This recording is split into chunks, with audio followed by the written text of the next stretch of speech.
Awkward pause. That is awkward, that pause, isn't it? It's going, it's rolling, so you can just take it from whenever you want, really. Okay. Testing. Right, go on. Hi folks, welcome to Bluffers to Buffers. This is our YouTube channel in conjunction with RKE Junction that can be found on... In conjunction with Junction? Well, I just ruined it. You haven't ruined it. Okay. This is the way this video is going to go. Let's just roll with it. So it's in conjunction with our Facebook and Instagram account, RKE Junction, or RKE Junction, shall I say. You can find us out there. It's all to do with Ben's model railway that he's created. I'm Ben. That's Ben. I'm Bob. That's Bob. And I kind of do bits as and when is required. I like making things look old and rusty, basically. That's what I'm pretty good at. That is Bob's USP. In life and on model railways. The whole point of any of this is neither of us really know that much about railways. Bob less than me. I've kind of learned as I go along. The whole thing is a learning process. But we just kind of do stuff that we like. So makes us smile, doesn't it? Here's the first of hopefully many videos for you to enjoy.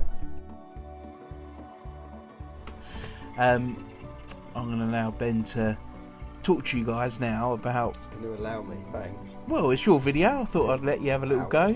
Hours, okay. This isn't going to be your usual trainee type thing, I don't think, because we're not from a trainee type background, as you'll probably tell as we go along. We have got sufficient knowledge of things. Sufficient is a strong word. We've got basic. A very basic knowledge, but we do like model making, and we do like making things a little bit out of the ordinary, but in a very realistic manner, should we say. We know what we like. We know what we like. Yes, we do. That's actually quite a good way into it, because it's not based on any particular location. No, definitely not. Time I've just bought locos that I like the look of, like Channel Packet there and Mallard. Lovely looking locos. This is the other thing you'll know. Ben knows the names, I know the colours. So I like the blue one, which I do know is Mallard. You should probably explain a bit about the layout. So this is the only real bit of baseball at the minute with any scenic work done on it. It's not anywhere near finished, but it's looking good. Yeah, it looks good in the pictures, doesn't it? You'll probably notice there's quite a lot of detritus and bits and bobs around, and that's because we both agreed when we've seen other layouts that we love clean looking layouts, but we wanted to do this something that there's something for the eye to look at all the time, I think, is the key. It's a good way of explaining it. The problem therein is thinking of the things for the eye to look at and think about. It gets a bit overwhelming at times, but anyway, so you got the main lane or track in, and then the idea was on the top bit of the screen there you got 3 lanes where you'll be keeping carriages, and then 2 tracks into the engine shed there, or TMD I think it's called. Had that made for me. It's sitting on scale model scenery, hard standing base.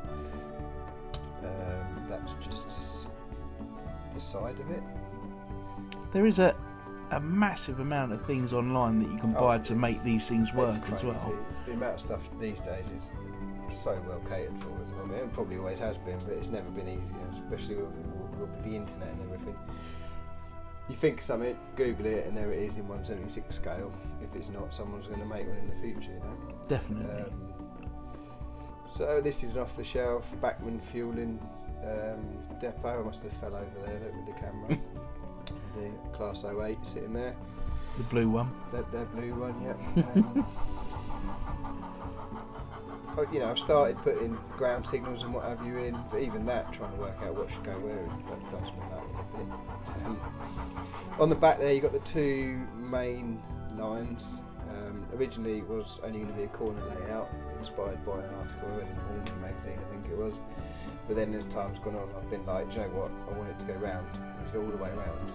So at the minute, Christmas spec layout. Well, yeah, just so you can just set a train running, or a locomotive, whatever you want to call it. set it running, watch it go round and round, do a bit of shunting or whatever while you're there.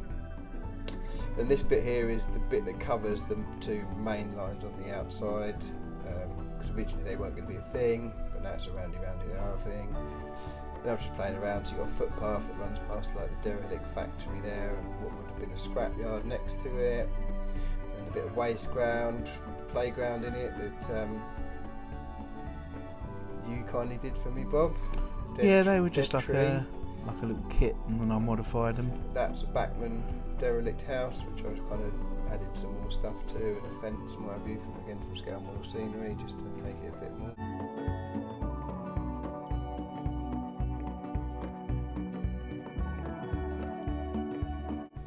So this is the only other bit of scenic stuff that I've done successfully. It's not finished, obviously, but watched a lot of RKE Junction.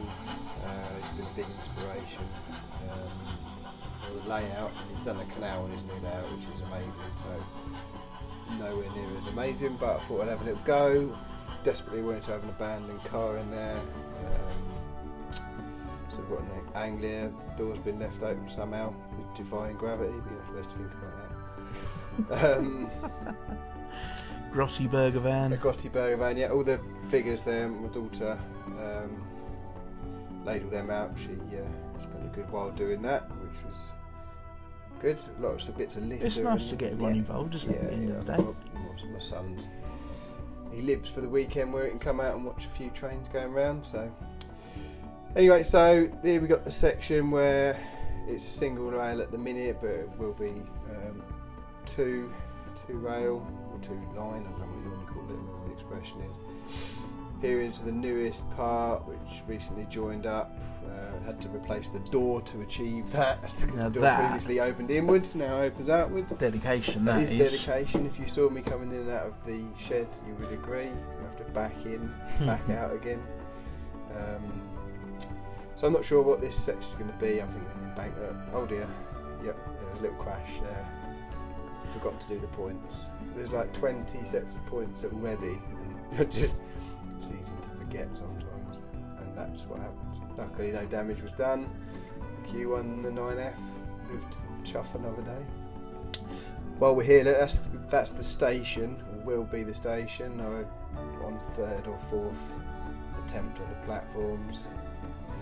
The central island is just not happening for me. Over here again, and now back over here. Look at that. It's almost like that's some gimbal work. That is strong gimballing. Yeah, I've been asked to attend the Gimbal World Championships next year, but I can't. I'm too busy. Really? Yeah. No. I'm proud of you. Thanks. So yeah, where that little chocolate block is, that's where the platform island would be. The problem I've got is getting the angle of the dangle right where they come in. On the right hand of the tracks, the carriages just catch on the corner, and I've done it 3 times and they catch every time. Because I want it to be close enough to look real, but far enough away that they don't catch. The other problem I've got is the Backman Art Deco station building. It's got hanging down clocks, and every single time, even though I think I've got it right, something catches the clocks as it goes past. So I might just end up cutting the clocks modify them in some description. I think that's what I'm going to do. It's a shame, because when you previously did have the Art Deco stuff, which we both agreed looked it'll go really back good. on. Don't get me wrong, it'll go back on, but I just need to redo the platform island for the billionth time. But it's given me the so I'm moving on to something else for the time being. Potentially there'll be a branch line coming in here on the rightmost of the tracks. There's my little building that I made to hide, not that you can see any of it, but to hide some of the timber work there, which holds the shed up. Done well there. Thanks, mate. Little rail. Yeah, motor rail there with some angling that's good.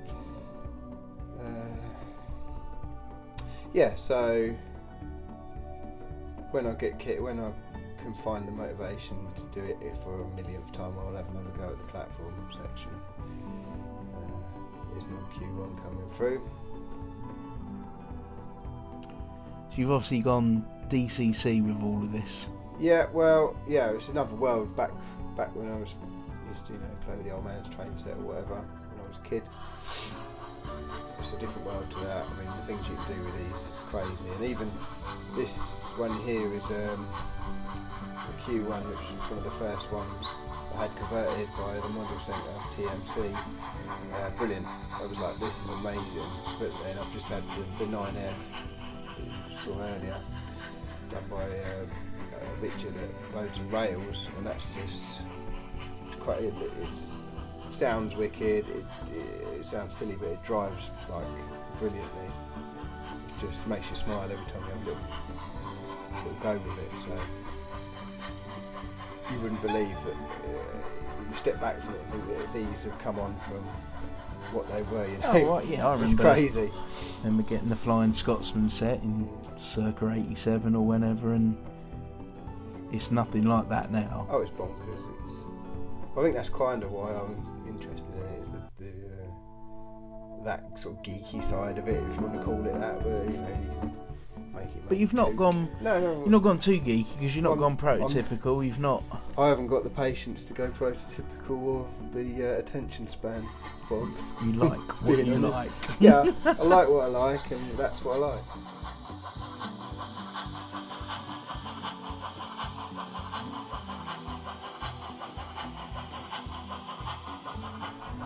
It's different world. What were we talking about? I think we were just saying how different it was from when we were kids and we got model railways as presents. We were lamenting the change. Yeah. So it's a lot more work. Well, it probably isn't, but I've tried to do dropper wires on every single bit of track to make sure it's reliable. So that means soldering a wire to each rail, drilling it through the baseboard, connecting it to the main bus which runs underneath. But I mean, maybe we'll do a video on that another day. But yeah, the usability of these, the digital stuff is crazy. You know, it appeals to the youngster in me, where the actual model railway thing appeals to the nearly 40-year-old side of me that's happy to just sit in my shed and escape to another world, even if it's once a week or whatever. Spend hours achieving nothing. Well, there's a time and place for it, isn't it? That's the key. I'd seem to manage to spend hours doing nothing. Oh, she's all in up.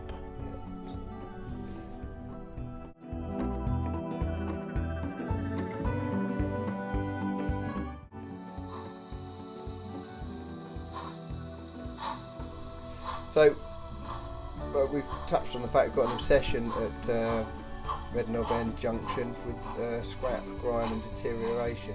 Why do you think that is, Bob?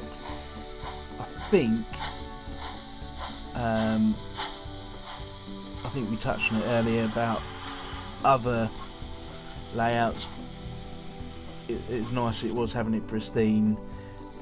Where we've been brought up and dragged up, however you want to look at it, and the area we are in, southeast, it's not like that. And working in a garage and seeing rusty things, and I think it's just gone on into our hobbies. I think much like this, when we saw this carriage on the internet all burnt out, it was I think it was great.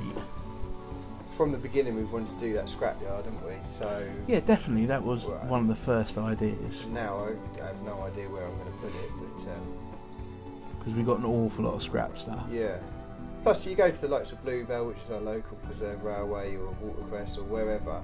There's always rows and rows of carriages that are going to be restored, or rolling stock, or even locomotives like this one with tarpaulins over them. And are they going to be restored one day, or are they just sat there, heavy shut there, late for his dinner? Are they going to be sat there the same for years to come? Because obviously it takes time. The sidings are almost as exciting as going on the 100%. Train itself. 100%. I think that's. We have been to the Bluebell quite a number of times, and we do try and take mental notes of things that we've seen, and therefore try and get across on here that you know they're not pristine all the time. You know, there are carriages out there. I think the problem is the heritage thing skews it a bit, doesn't you? We never saw it first time round, but none of the locos wouldn't have been all shiny like they are now. Obviously they would have been looked after. But That's another great thing with the internet and Facebook and things like there are great pages out there showing it as it was back in the day. yeah, and other people's layouts as well. You just see the quality of some of it out there. It astounds me, and I think, well, I'm never going to get anywhere near that. And then people say, well, this is cool, that's cool, and I think, well, is it? I don't know. I just don't know. I know what I like, and that's about what I like. Well, yeah, this is it. Does it look good? Well, when we attempt to do all this weathering malarkey, neither of us had done it before, No. and you know, you put it out there tentatively for people to see, and you hope people aren't just being polite, but there seems to be reasonable feedback on these things that we've created, because there's nothing out there like that to really buy off the shelf, which is good fun. It's creating something. It is. All the little bits take ages, you know, like the scrap logos and that. You think, oh, I'll just make a start on that, and before you know it, that's your time gone for that week. Oh, massively, definitely. And you've achieved nothing other than essentially ruin one of your existing models. But yeah, it's what it is, isn't it? What was your thinking behind having these characters? Because you've just seen them on screen.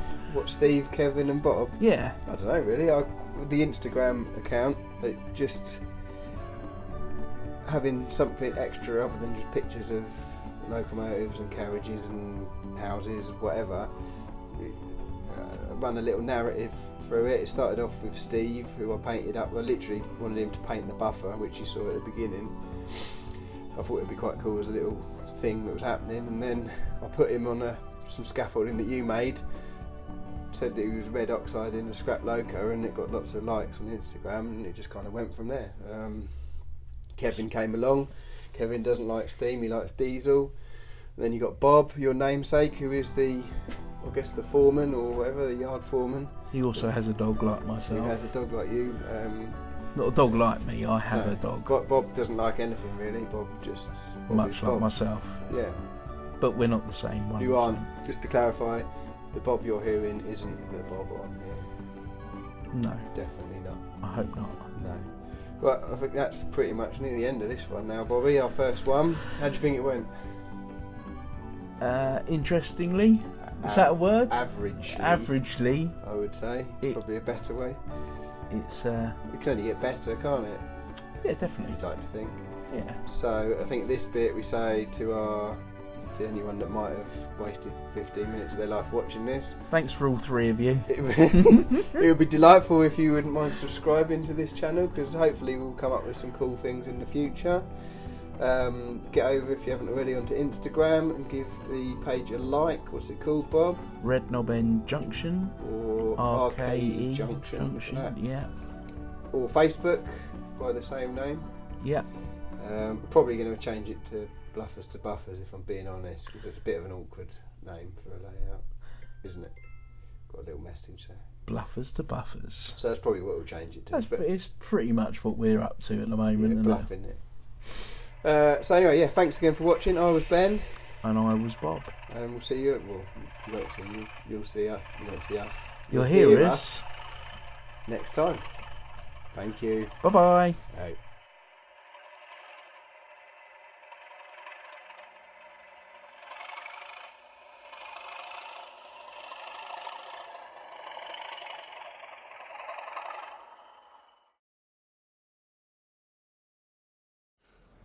I think that went alright. What do you think? Nah, mate, that was shocking. Hopefully it's better next time, eh?